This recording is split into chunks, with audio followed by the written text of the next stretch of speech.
ন্যায্যতা, মানবাধিকার ও বিশ্বশান্তির প্রশ্নে কাণ্ড জ্ঞানহীন আচরণ প্রত্যাশিত নয় বলে মন্তব্য করেছেন ধর্মমন্ত্রী মোহাম্মদ ফরিদুল হক খান। তিনি বলেছেন, এরূপ আচরণ ভালো ফল বয়ে আনে না। শুক্রবার রাজধানীর কাকরাইলে ডিপ্লোমা ইঞ্জিনিয়ার্স ইনস্টিটিউট মিলনায়তনে বিশ্বশান্তি ফিলিস্তিন রাষ্ট্রকে স্বীকৃতি শীর্ষক আলোচনা সভায় ধর্মমন্ত্রী এই কথা বলেন। সাপ্তাহিক গণবাংলা ও বাংলাদেশ স্বাধীনতা পরিষদ এই আলোচনা সভার আয়োজন করে।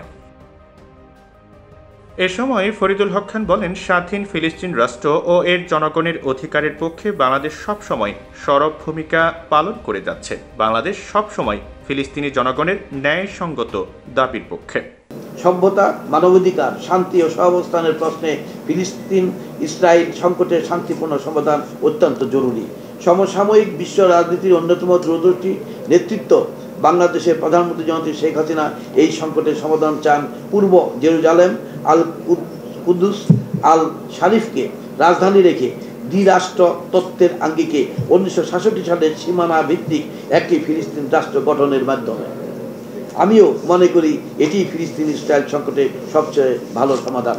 এ সময় ধর্মমন্ত্রী বলেন, আমরা যুদ্ধ নয়, শান্তি চাই। আমাদের অবস্থান মানবাধিকার ও ন্যায্যতার পক্ষে। আমাদের অবস্থান শান্তি ও সহাবস্থানের পক্ষে। বাংলাদেশ ফিলিস্তিনিদের মানবাধিকার রক্ষা জাতিসংঘের প্রস্তাব, আরব পিস ইনিশিয়েটিভ ও কোয়ার্টেট রোডম্যাপের আলোকে স্বাধীন সার্বভৌম ফিলিস্তিন রাষ্ট্র প্রতিষ্ঠার মাধ্যমে ফিলিস্তিন সংকটের একটি টেকসই ও শান্তিপূর্ণ সমাধানের জন্য আন্তর্জাতিক অঙ্গনে সক্রিয় ভূমিকা পালন করছে। বাংলাদেশ বিশ্বাস করে, ফিলিস্তিনি ভূখণ্ডে শান্তি স্থাপনের একমাত্র পথ ফিলিস্তিনিদের অধিকার স্বীকার করে নেওয়া।